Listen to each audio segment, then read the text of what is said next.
Kita masuk ke judul yang kedua, yaitu makam kuno di Sukojember. Ya, seperti yang ditampilkan berikut, bahwa di situ terdapat gambar batu prasejarah. Dan kata sang penulis, tidak tahu kenapa kok bisa belum didata oleh pihak yang berwenang. Mungkin dari teman-teman agak bertanya-bertanya ya. Ya, gitulah.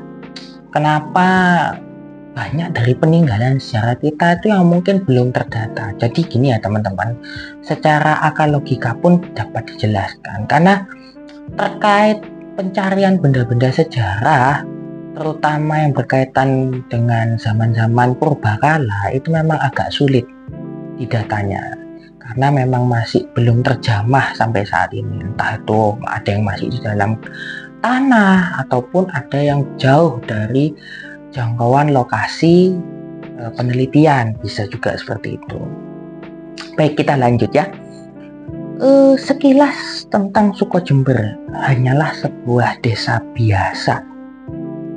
Tak ada yang istimewa, tetapi begitu ditelusuri lebih jauh, masa lalu desa ini begitu berkemilau dan bergemuruh. Ya kok bisa? Tinggalan masa lalunya tidak hanya terkait dengan temuan prasejarah di dusun-dusunnya berupa batu-batu besar, tetapi juga terkait dengan masa sesudahnya.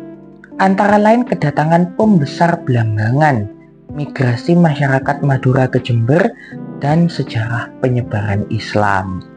Jadi desa Sukojember ini termasuk wilayah Kecamatan Jelbuk, di mana wilayahnya terdiri dari 5 dusun, yaitu Leces 1, Leces 2, Tegal Batu 1, Tegal Batu 2, Krajan Barat, Krajan Timur, dan daerah Cangkring.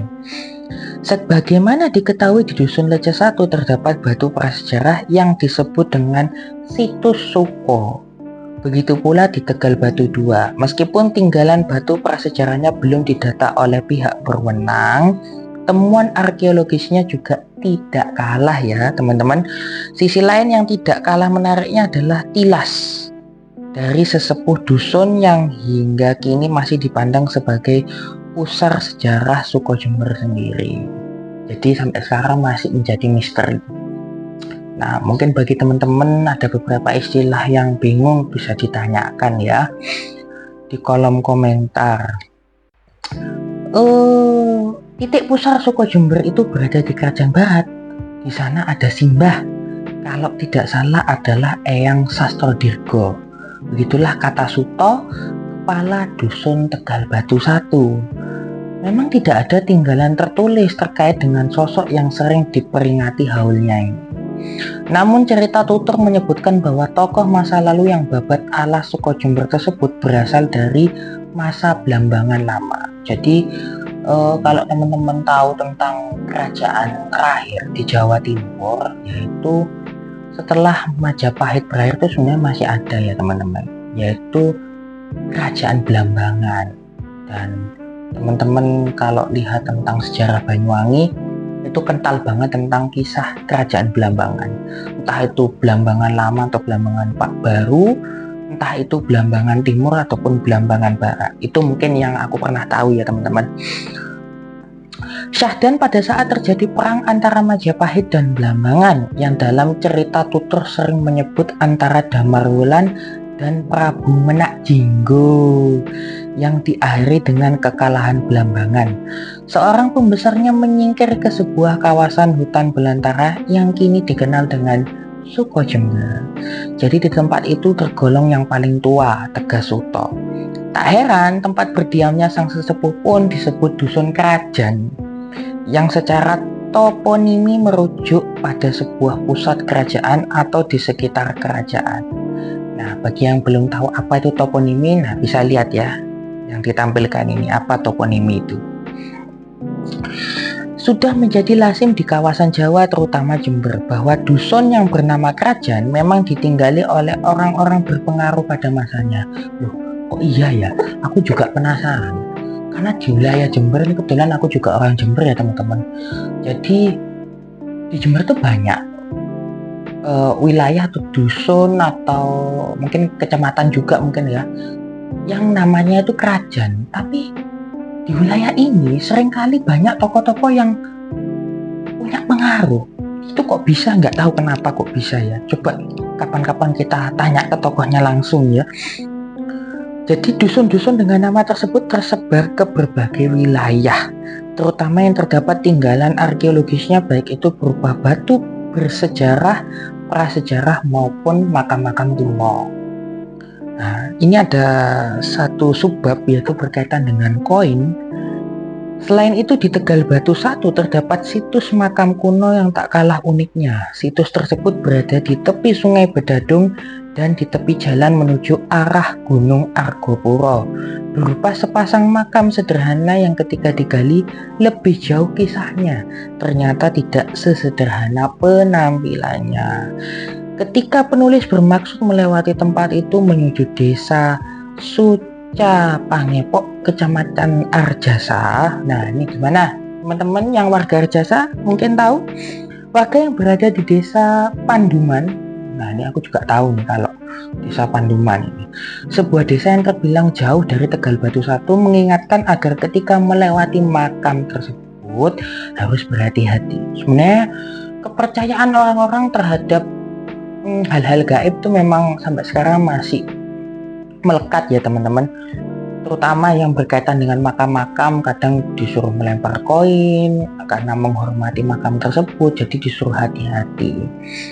Nah, di situ dikatakan bahwa lemparkan uang seikhlasnya agar perjalanan lancar dan tidak ada aral melintang. Warga menyebut makam itu dengan Mbah Sina. Saran itu pun saya turuti sepenuh hati, begitu kata penulis. Suto, kepala dusun setempat, menyebutkan bahwa di makam tersebut adalah sepasang suami istri. Tidak diketahui bagaimana sejarah persisnya yang jelas. Kedua pasangan tersebut berasal dari Madura ya teman-teman. Pada zamannya yang tidak diketahui tahunnya, keduanya diutus oleh pihak berpengaruh di Madura untuk mengawal penduduk Madura yang hijrah ke Jember. Jadi kalau teman-teman tahu, nanti kita ada pembahasan khusus ya, kenapa kok Jember itu punya budaya unik yang kita sebut sebagai budaya Pandalungan. Jadi Pandalungan itu adalah percampuran dua budaya antara budaya Jawa dan budaya Madura.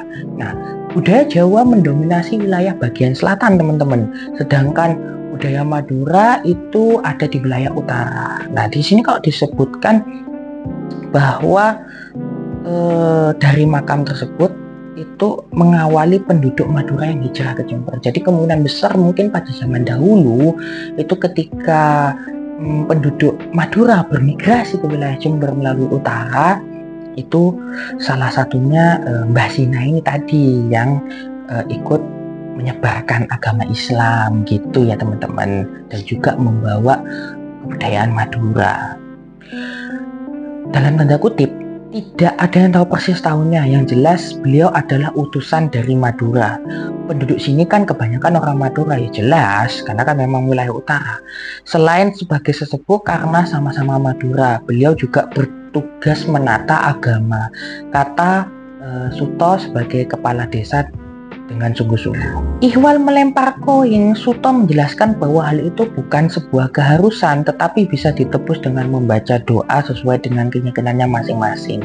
Dengan kata lain, yang terpenting adalah pada saat melewati makam, berhati-hati dan tidak meremehkan, dan disarankan memberi sedekah. Jadi kalau aku pribadi sih punya pandangan, kalau teman-teman melewati tempat-tempat yang mungkin memang sangat dikeramatkan atau sangat dihormati, sebaiknya kita harus jaga diri ya teman-teman, jaga sikap.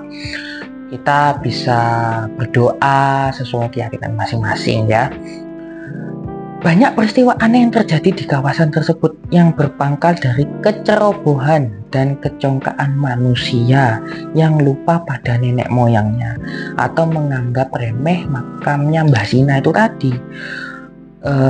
Yang pertama, mulai dari masalah mobil yang mesinnya mati dan harus didorong, ban kempes, sampai ke masalah nyawa, termasuk pada saat pengaspalan jalan depan itu juga mengarah kehilangan nyawa. Tanda Suto sebagai kepala desa tersebut ya. Ya, ini teman-teman bisa ditampilkan, ini adalah makam Mbah Sina. Oke, karakter makam itu sendiri juga unik Baru-baru ini saja makam tersebut bersedia diberi cungkup. Sejak dulu ketika diberi cungkup dapat dipastikan cungkup tersebut akan rusak atau ambruk dalam waktu singkat. Menurut Suto, seorang spiritualis setempat pernah menyatakan bahwa yang menunggu tempat tersebut adalah sepasang macan putih yang pada masa hidup Mbak Zina adalah peliharaannya. Begitu ya teman-teman. Meski tempat tersebut cukup terpencil dan melewati jalan berkelok-kelok, tetapi tiap Rabu Wage diadakan acara doa tawasul bersama di sana. Yang datang cukup melimpah sekitar 400 sampai 600 orang dari Jember dan juga luar kota. Rencananya makam itu akan direnovasi menjadi makam yang layak terhadap sesepuh setempat yang berjasa membangun tempat itu. Coba teman-teman bayangkan, jika makamnya direnovasi pasti akan membuat tempat itu makin asri dan menenteramkan. Ya juga sih, kan kalau di tempat pemakaman ziarah, terutama kalau teman-teman pernah ke makam wali, itu kan dulunya ya juga nggak terawat ya, mungkin kalau dulu ratusan tahun yang lalu, tapi karena makam itu akhirnya ditemukan, akhirnya direnovasi, diperbaiki sehingga banyak peziarah yang datang. Mungkin sekilas seperti itu ya teman-teman. Nah, apalagi dengan latar belakang Gunung Argopuro dengan sawah hijau membentang berbentuk terasering di bawahnya, berpadu dengan gemericik aliran sungai yang bersumber dari Argopuro. Ya, mungkin seperti itu ya teman-teman. Oke, untuk bab selanjutnya kita akan bacakan di slide berikutnya ya.